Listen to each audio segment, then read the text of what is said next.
Welcome to the channel Study Spark. আজি আমাৰ first ভিডিঅ'ত আমি ইংলিছ পেডাগজিৰ C-TET-ৰ প্ৰিভিয়াছ ইয়াৰৰ কোৱেশ্যনৰ বিষয়ে আলোচনা কৰিম আৰু আজি আমি কেইটামান গুৰুত্বপূৰ্ণ কোৱেশ্যন লৈ আহিছোঁ। এইকেইটা কোৱেশ্যন বহুত ইম্পৰ্টেণ্ট হয় আৰু আগন্তুক C-TET-ৰ কাৰণে আমি ৰিপিটেডলি এইবিলাক কোৱেশ্যন আহি থকা পৰীক্ষাত দেখিবলৈ পাওঁ। So without any further delay, আহক আমি আজিৰ ভিডিঅ'টো আৰম্ভ কৰোঁ।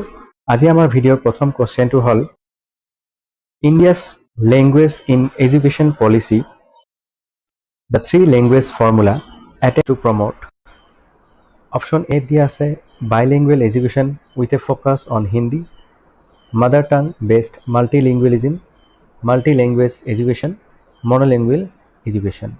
তো আমাৰ যেটো India's three language formula হয় হেতু actually promote কৰে mother tongue based multilingualism কাৰণ আমি যদি থ্ৰি ল্যাঙ্গুৱেজ ফৰ্মুলাটো চাবলৈ যাওঁ ইয়াতে কি হয় আমাৰ থ্ৰি মানে তিনিটা বুজায় তো থ্ৰি একচুয়ালি তিনিটা বুজায় এটাতকৈ বেছি কিন্তু আমাৰ অপশন এ দিয়া আছে bilingual education with a focus on Hindi so by মানে আমি বুজি পাওঁ যে বাই মানে কি হয় একচুয়ালি টু বুজায় বাই মানে একচুয়ালি কি হয় টু হয় নাম্বাৰ 2 সো এইটোৰ পৰা আমি অপশন এ টু এলিমিনেট কৰিব পাৰোঁ যে আমাৰ কোৱেশ্যনত দিয়া আছে three language formula but our option 8 কোৱা হৈছে bilingual education so bi means 2 and here three language formula is same and then option b mother tongue based multilingualism so multilingualism যেটো কথা হয় multilingualism মানে কি হয় দুটাতকৈ বেছি it means 3 হ'ব পাৰে বা 4 হ'ব পাৰে so আমি বেসিক্যালি এটা ক্লাসৰুম এনভায়ৰনমেন্টত যদি আমি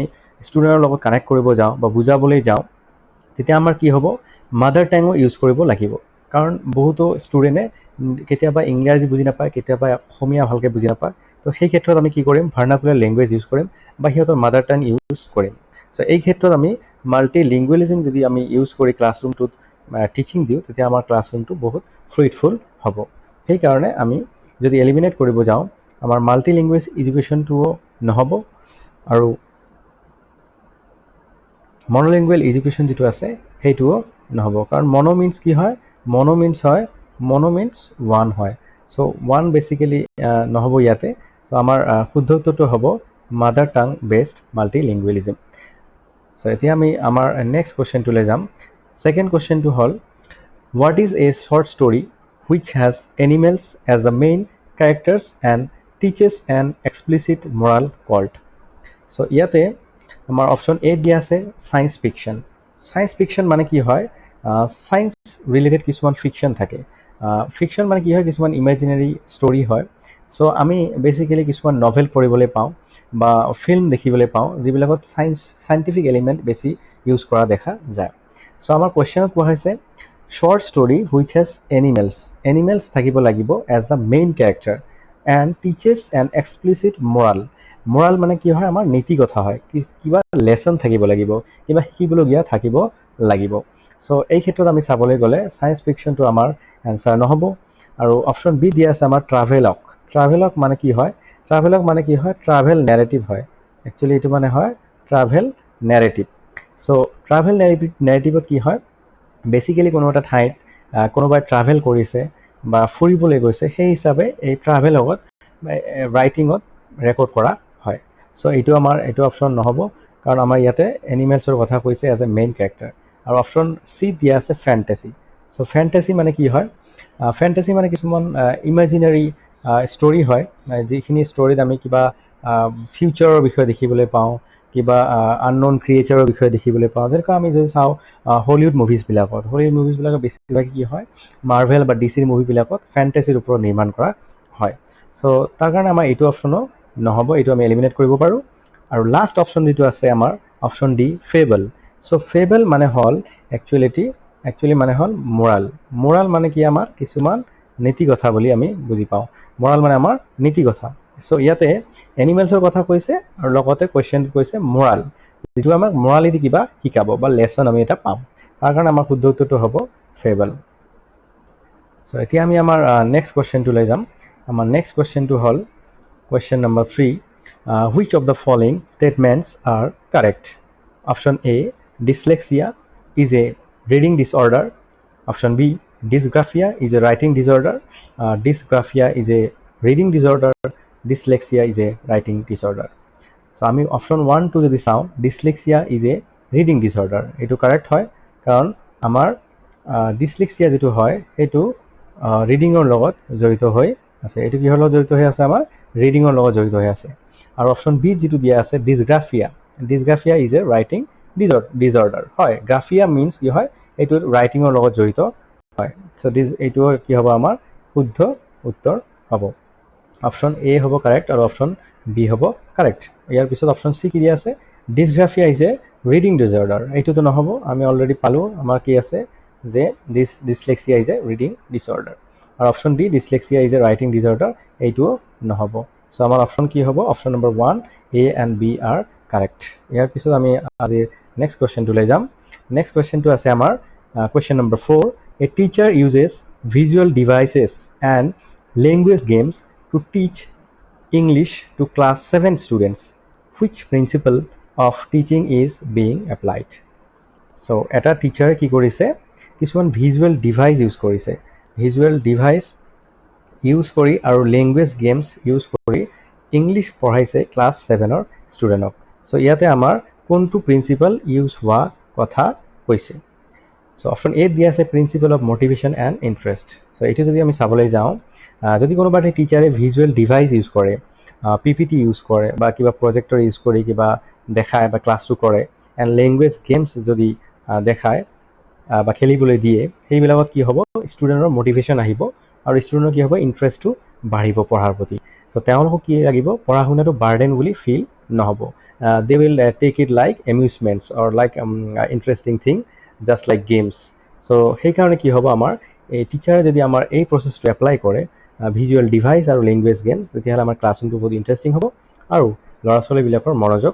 বৃদ্ধি পাব তাৰ কাৰণে আমাৰ অপচন এ টু মোষ্ট পাৰফেক্ট এনসাৰ বুলি আমি ভাবো সো অপচন এ আমাৰ কাৰেক্ট এনসাৰ হ'ব আৰু অপচন বি যদি আমি চাবলৈ যাওঁ principle of correlating with life so ইয়াতে কোৰিলেট কৰাৰ কথা কৈছে কোৰিলেট কৰাৰ লগত এইটো কোনো সম্পৰ্ক নাই আৰু প্ৰিন্সিপল অফ ন্যাচাৰাল প্ৰসেস এইটোৰ লগতো কোনো সম্পৰ্ক নাই and option D principle of practice and habit formation এইটো বাৰে বাৰে কৰি থকা কিবা এটা কাম বুজায় সো এইটোও নহ'ব সো আমাৰ শুদ্ধ উত্তৰটো হ'ব option A principle of motivation and interest next question number 5 what is not true about top down processing option A listeners make use of the knowledge of the world option B listeners need to understand every word option C listeners rely on their background knowledge option D listeners make guesses about the intended meaning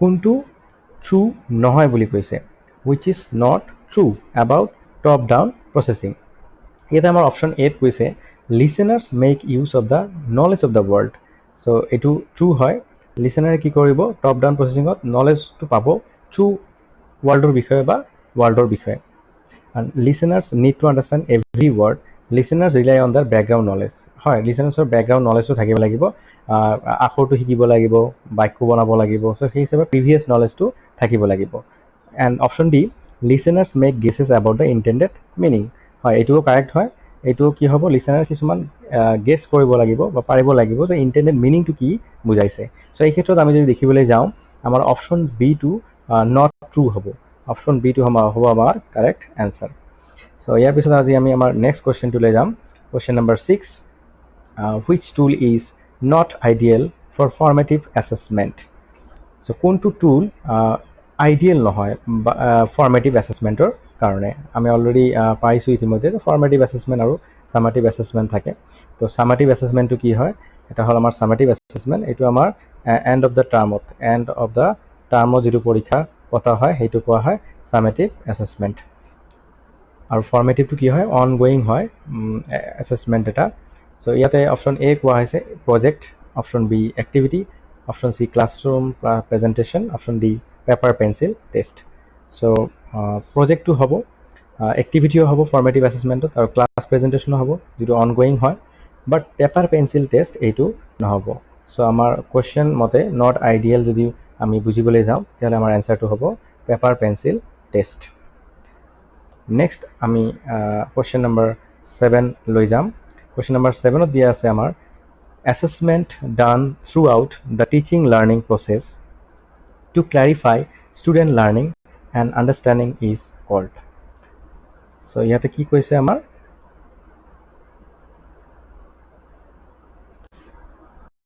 Question 7.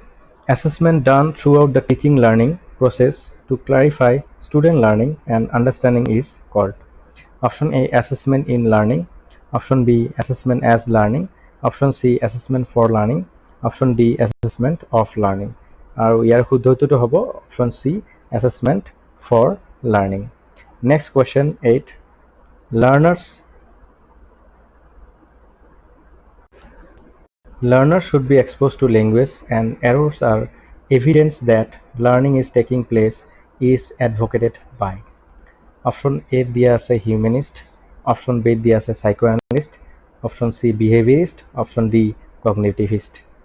Learners should be exposed to language and errors are evidence that learning is taking place. So এইটো question মতে আমি যদি ইয়াৰ সঠিক উত্তৰ analyse কৰোঁ বা ভাবোঁ তেতিয়াহ'লে আমাৰ এনচাৰটো হ'ব কগনিটিভিষ্ট। কাৰণ কগনিটিভিষ্ট কি হয়, কগনিটিভিষ্টবিলাকে কি কৰে, কগনিটিভ গ্ৰ'থৰ ওপৰত গুৰুত্ব দিয়ে। চ' ষ্টুডেণ্টে যদি আমাৰ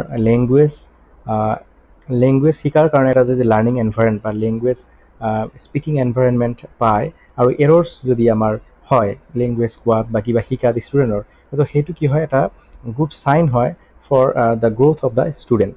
চ' সেইকাৰণে কগনিটিভিষ্টবিলাকে বিলিভ কৰিছে যে learner should be expose to the learning environment where students can speak English language or Assamese language and they can also' make errors because errors will modify their learning. ভুল হ'লেহে শিকিব পাৰিব আৰু ভুল হ'লে ভালকৈ শিকি সিহঁতে নিজৰ স্কিলটো ডেভেলপ কৰিব পাৰিব। চ' কুৱেশ্যন নম্বৰ 8ৰ বেষ্ট এনচাৰ হ'ল আমাৰ কগনিটিভিষ্ট। ইয়াৰ পিছত আমাৰ আজিৰ question number 9. Creativity in language education is. So creativity language educationত কি হয়?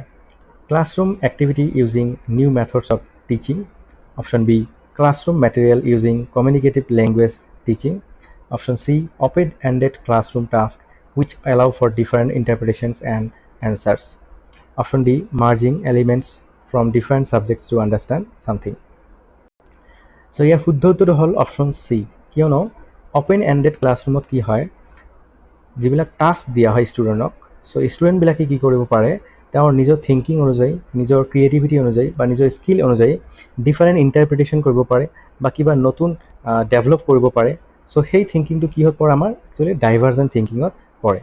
চ' ডাইভাৰ্জেণ্ট থিংকিঙত কি হয়, একচুৱেলি ক্ৰিয়েটিভিটি ডেভেলপ হয়। চ' লেংগুৱেজৰ ক্ষেত্ৰতো এটা ষ্টুডেণ্টৰ ক্ৰিয়েটিভিটি ডেভেলপ হ'ব যদি আমি তেওঁক অ'পেন এণ্ডেড ক্লাছৰুমত বিভিন্ন ধৰণৰ টাস্ক কৰিবলৈ দিওঁ আৰু তেওঁলোকে বিভিন্ন ধৰণৰ চলিউশ্যন বা ডিফাৰেণ্ট ইণ্টাৰপ্ৰিটেশ্যনছ বা ডিফাৰেণ্ট আইডিয়াছ লৈ ছল্ভ কৰিব বা আমাৰ আগত আগবঢ়াব বা টিচাৰ্ছৰ আগত আগবঢ়াব যে ছাৰ মই এইটো এনেকৈ কৰিছোঁ। So' that is a good thing for them, তেওঁৰ ক্ৰিয়েটিভিটিটো ডেভেলপ হ'ব।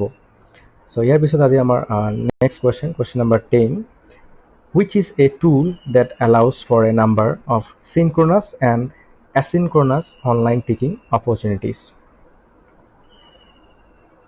অপশ্যন এ দিয়া আছে আমাৰ টেলিভিশ্যন, অপশ্যন বি দিয়া আছে text book, option C railway ticket, option D পেডলেট।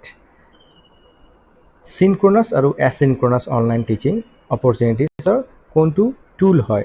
চ' আমি যদি টেলিভিশ্যনৰ কথাটো বুজিবলৈ যাওঁ, টেলিভিশ্যনটো কি হয়, এইটো এটা ওৱান ৱে প্ৰচেছ হয়। এইটো কিন্তু অডিয়েঞ্চে পাৰ্টিচিপেট কৰিব নোৱাৰে। যেনেকৈ আমি ফেচবুক বা ইউটিউবত কি কৰোঁ, লাইক কমেণ্টছ শ্বেয়াৰ আদি কৰিব পাৰোঁ। So' it is a 2-way process.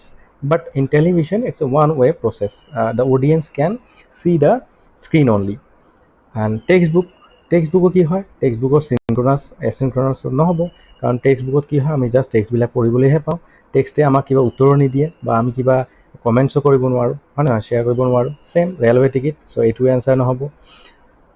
Option D পেডলেট। চ' এইটো কি হয়, এইটোত আমি কি কৰিব পাৰোঁ, 2-way প্ৰচেছ এটা কমিউনিকেশ্যন হয় টিচিঙত। চ' এইটোত কি হয়, চিনক্ৰনাছ আৰু এচিনক্ৰনাছ দুয়োটাই হ'ব।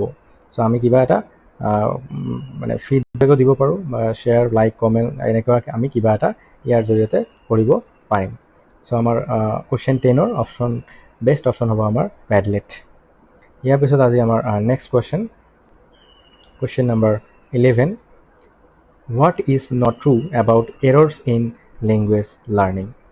Errors are a crucial aspect of the language learning process. Errors help to understand the process of second language acquisition. Errors hinder the language learning process. Errors are not always bad and help in learning. So আমাৰ কুৱেশ্যনত কোৱা হৈছে যে not true, এইটো আমি মন কৰিব লাগিব যে কোনটো সত্য নহয়। অপশ্যন এ কৈছে errors are a crucial aspect of the language learning process. So' এইটো কি হয় আমাৰ ট্ৰু হয়, এইটো সত্য হয়, কাৰণ এৰৰ্ছ কৰিলেহে আমাৰ লেংগুৱেজ লাৰ্ণিংটো ডেভেলপ হ'ব। এৰৰ্ছ কৰি কৰিহে ষ্টুডেণ্টে শিকিব পাৰিব। অপশ্যন বি কৈছে errors help to understand the process of second language acquisition. হয়, এৰৰ্ছ হ'লেহে ছেকেণ্ড লেংগুৱেজো আমি একুইজিশ্যন কৰিব পাৰিম। যেনেকৈ ইংৰাজী ভাষাটো আছে, প্ৰথমে ক'লে হয়তো আমাৰ অলপ ভুল হ'ব, কিন্তু লাহে লাহে লাহে লাহে গ্ৰামাটিকেল যেতিয়া কাৰেক্ট হ'ব বা ৱৰ্ডছবিলাক ভকেবুলাৰী যেতিয়া ডেভেলপ হ'ব, তেতিয়া আমাৰ ছেকেণ্ড লেংগুৱেজ একুইজিশ্যনটোও ডেভেলপ হ'ব। চ' এইটোও শুদ্ধ হয়। চি নম্বৰ কৈছে errors hinder the language learning process. So' এই অপশ্যনটো যদি আমি চাওঁ, এৰৰ্ছ হেণ্ডাৰ মানে কি হয় বাধা দিয়া। চ' এৰৰ্ছে কেতিয়াও আমাক বাধা নিদিয়ে লেংগুৱেজ লাৰ্ণিং প্ৰচেছত, কাৰণ আমাৰ শিকিবলৈ গ'লে ভুল হ'বই। চ' এইটো কি হয় এটা গুড এছপেক্ট হয় লেংগুৱেজ লাৰ্ণিং প্ৰচেছৰ। চ' আমাৰ শুদ্ধটোতো হ'ব errors hinder the language learning process. এইটো ট্ৰু নহয় লেংগুৱেজ লাৰ্ণিঙৰ ক্ষেত্ৰত। ডি কৈছে errors are not always bad and help in learning. এইটো ট্ৰু হয়, আৰু আমাৰ কুৱেশ্যন মতে এইটো ভুল হয়। এইটো ভুল হয়, অপশ্যন বিটো ভুল হয়, আৰু অপশ্যন এটো ভুল হয়। চ' আমাৰ শুদ্ধটোতো হ'ব errors hinder the language learning process. ইয়াৰ পিছত আমাৰ next question number 12. In a second language class, a teacher played an audio on health is wealth, then gave handouts and asked students to tick the correct answer. The objective of the lesson was to enable the learner to. Option A দিয়া আছে listen and analyze the ideas. Option B দিয়া আছে memorize the lesson on health and wealth. Option C দিয়া আছে hear the lesson on health. Option D দিয়া আছে engage the learners with a task. ইয়াতে memorize the lesson on health and wealth option B এইটো শুদ্ধ নহ'ব, কাৰণ second language ক্লাছত টিচাৰে এটা অডিঅ' প্লে' কৰিছে অন হেল্থ ইজ ৱেল্থ, আৰু হেণ্ড আউটছ কিছুমান দিছে, আৰু ষ্টুডেণ্টবিলাকক কৈছে টিক দ্য কাৰেক্ট এনচাৰ। চ' এইটো মেমৰাইজ কৰি নহ'ব, এইটো কি আণ্ডাৰষ্টেণ্ড কৰিব লাগিব, বুজিব লাগিব। চ' আণ্ডাৰষ্টেণ্ড কৰিব পাৰিলেহে ষ্টুডেণ্টবিলাকে কাৰেক্ট এনচাৰটো পিক কৰিব পাৰিব। চ' অপশ্যন বি ইয়াৰ শুদ্ধ উত্তৰ নহ'ব। অপশ্যন চি কৈছে হিয়াৰ দ্য লেচন অন হেল্থ। হিয়াৰ মানে অকল শুনা। চ' অকল শুনিলে আমাৰ এইটো নহ'ব, অকল শুনি এটা ষ্টুডেণ্টে ভালকৈ বুজিব নোৱাৰিব। শুনিব লাগিব আৰু মনোযোগেৰে বুজিব লাগিব। চ' এইটো অপশ্যন চি আমি এলিমিনেট কৰিব পাৰোঁ, এইটো শুদ্ধ উত্তৰ নহ'ব। অপশ্যন ডি কৈছে engage the learners with a task. Already এটা টাস্ক দিছে, কিন্তু বেলেগ এটা টাস্কত এংগেজ কৰিলে সেইটো ফ্ৰুইটফুল নহ'ব। চ' অপশ্যন ডিও আমাৰ এনচাৰ নহ'ব। আমাৰ অপশ্যন এ যিটো আছে listen and analyse the ideas. ষ্টুডেণ্টে যেতিয়া ভালকৈ শুনিব আৰু আইডিয়াটো এনালাইজ কৰিব, যে হেল্থ ইজ ৱেল্থ অডিঅ'ত আমাক কি কি শুনাইছে সেইটো ভালকৈ বুজি পাব, তেতিয়াহে হেণ্ড আউটছবিলাকৰ কুৱেশ্যনখিনি কাৰেক্টলি এনচাৰ কৰিব পাৰিব। এতিয়া আমি নেক্সট কুৱেশ্যনটোলৈ যাম। আজি next question number 13. When is International Mother Language Day celebrated? Option A দিয়া আছে 21st January. Option B 21st February. Option C 21st March. Option D 21st April.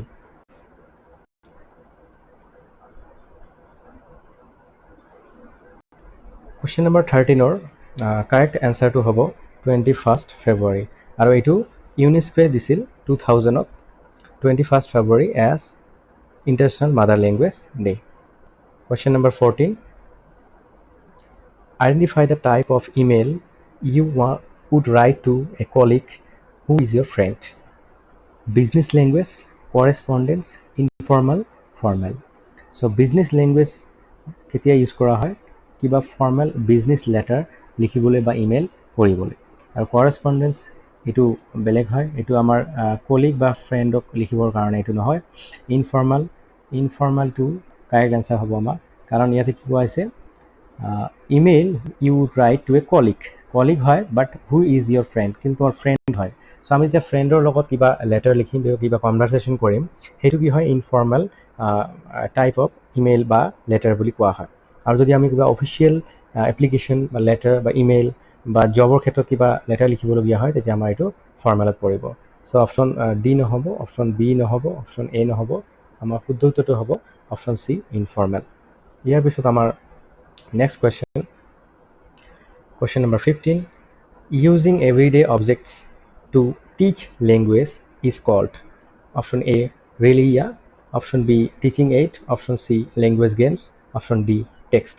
So using everyday objects, আমি যেতিয়া কিবা object use কৰি teaching কৰিম language, তো কিছুমান object যেতিয়া আমি ইউজ কৰোঁ টিচিঙৰ ক্ষেত্ৰত, সেইখিনি আমাৰ কি হয় টিচিং এইডছ বুলি কোৱা হয়। অপশ্যন এ দিছে ৰেলিয়া, অপশ্যন চি লেংগুৱেজ গেমছটো নহ'ব, অপশ্যন ডি টেক্সটো নহ'ব। চ' আমাৰ শুদ্ধ উত্তৰটো হ'ব option be teaching AIDS. Question number 16, at the primary level, a teacher generally motivates learners for coloring and drawing as it helps in.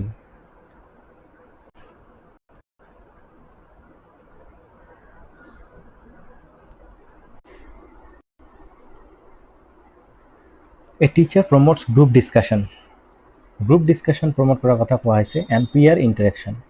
আৰু এইটো কি বুজাইছে ছ'চিয়েল ইণ্টাৰেকশ্যনৰ কথা ইয়াতে বুজোৱা হৈছে। আৰু টিচাৰজনে কি কৰিছে does not bother to correct spelling or pronunciation errors, she is using which approach in her classroom.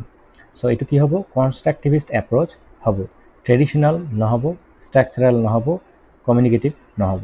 কাৰণ ইয়াতে ছ'চিয়েল ইণ্টাৰেকশ্যনৰ কথা কোৱা হৈছে। যেতিয়া ষ্টুডেণ্টজনে গ্ৰুপ ডিছকাশ্যন কৰিব তেতিয়া কি হ'ব ছ'চিয়েল ইণ্টাৰেকশ্যন কৰিব, আৰু পিয়াৰ ইণ্টাৰেকশ্যন হ'লে আমাৰ কি হ'ব এটা কনষ্ট্ৰাকটিভিষ্ট এপ্ৰ'চ এটা সৃষ্টি হ'ব। তো তাৰ কাৰণে আমাৰ কুৱেশ্যন নম্বৰ 18ৰ বেষ্ট এনচাৰ হ'ব constructivist approach. Next question number 19, to teach tense in your class you use two pictures of the same person, one taken 15 years ago and another just clicked. You initiate the lesson using. এটা টিচাৰে tense পঢ়াব ক্লাছত, চ' ইয়াতে কি কৰিছে দুটা picture ব্যৱহাৰ কৰিছে of same person. এটা হ'ল 15 years আগৰ আৰু এটা হ'ল জাষ্ট ক্লিকড, মানে এতিয়া ক্লিক কৰা এটা picture. So' you initiate the lesson using. So' ইয়াতে আমাৰ কেনেধৰণৰ লেচন বা টিচিং মেথড ইউজ কৰা হৈছে। অপশ্যন এ দিয়া আছে ৰুল বেছড গ্ৰামাৰ। চ' ইয়াতে কোনো ৰুল এপ্লাই কৰা নাই, জাষ্ট দুটা পিকচাৰৰ কথা কৈছে, এটা আগত লোৱা এটা এতিয়া লোৱা। চ' এইটো আমাৰ নহ'ব। Option B prescriptive grammar. So' এইটো অপশ্যন বিও নহ'ব। অপশ্যন চি ষ্ট্ৰাকচাৰেল গ্ৰামাৰ, কোনো ষ্ট্ৰাকচাৰ নহয়, ইয়াত গ্ৰামাৰ ষ্ট্ৰাকচাৰ দি শিকোৱা হোৱা নাই। চ' এইটো এনচাৰ নহ'ব। অপশ্যন ডি পেডাগজিকেল গ্ৰামাৰ, এইটো কাৰেক্ট এনচাৰ হ'ব, কাৰণ ইয়াতে এটা এপ্ৰ'চ লোৱা হৈছে, কিছুমান এটা ৱেৰ জৰিয়তে দুটা ফটোগ্ৰাফ লোৱা হৈছে ছেম পাৰ্চনৰ, এটা আগৰ এটা পাষ্টৰ এটা প্ৰেজেণ্টৰ। চ' ইয়াৰ জৰিয়তে আমি ষ্টুডেণ্টক গ্ৰামাৰ ইজিলি শিকাব পাৰোঁ, কাৰণ ষ্টুডেণ্টজনে পিকচাৰটো চালে গম পাব যে এইটো এটা আগৰ পিকচাৰ, মিনছ এইটো পাষ্ট টেন্স, আৰু এইটো এটা পিকচাৰ হ'ল বৰ্তমানৰ পিকচাৰ জাষ্ট ক্লিকড, সেইটো প্ৰেজেণ্ট টেন্স। চ' এইটো আমাৰ কি হ'ব কুৱেশ্যন নম্বৰ 19ৰ শুদ্ধ উত্তৰটো পেডাগজিকেল গ্ৰামাৰ। চ' আজিৰ last question number 20, while preparing a lesson plan on a topic pollution, what will be the first step? Frame objectives, B prepare introductory questions, C go through the topic many times, D select teaching aids. So আমাৰ question number 20ৰ শুদ্ধ উত্তৰটো হ'ব frame objectives, কাৰণ যিকোনো planning কৰিব হ'লে আমাৰ প্ৰথমে ফ্ৰেম কৰিব লাগিব অবজেক্টিভছবিলাক। চ' অবজেক্টিভছে আমাৰ নেক্সট ষ্টেপত লৈ যাব, তেতিয়াহে আমি এটা ইণ্ট্ৰডাক্টৰী কুৱেশ্যন তৈয়াৰ কৰিব পাৰিম, আৰু টপিকটো চিলেক্ট কৰিব পাৰিম, টপিকৰ বিষয়ে লিখিব পাৰিম, দেন টিচিং এইডছ কি ব্যৱহাৰ কৰিব পাৰিম সেইখিনি আমি ডিচাইড কৰিব পাৰিম। চ' আমাৰ ইয়াতে শুদ্ধ উত্তৰটো হ'ব ফ্ৰেম অবজেক্টিভছ। চ' এইখিনিতে আমাৰ আজিৰ ভিডিঅ'টো সমাপ্ত হ'ল। চ' আপোনালোকৰ যদি ভাল লাগে ভিডিঅ'টো লাইক কমেণ্ট এণ্ড শ্বেয়াৰ কৰিব, আৰু ইয়াৰ পিছতো আমি বহুত ইম্পৰ্টেণ্ট কুৱেশ্যনছ লৈ নেক্সট ভিডিঅ'ত আহিম CTET ইংলিছ পেডাগজিত। চ' আপোনালোকৰ যদি কিবা ভাল লগা টপিক বা যদি কিবা ইম্পৰ্টেণ্ট টপিক থাকে বুজি পোৱা নাই আপোনালোকে, সেইখিনি কমেণ্ট কৰি নিশ্চয় জনাব। আমি চেষ্টা কৰিম সেইখিনি খুব চিম্পলি আৰু ইজিলি এক্সপ্লেইন কৰি বুজাই দিয়াৰ কাৰণে। চ' আজিলৈ ইমানে। থেংক ইউ ফৰ ৱাচিং। Thank U.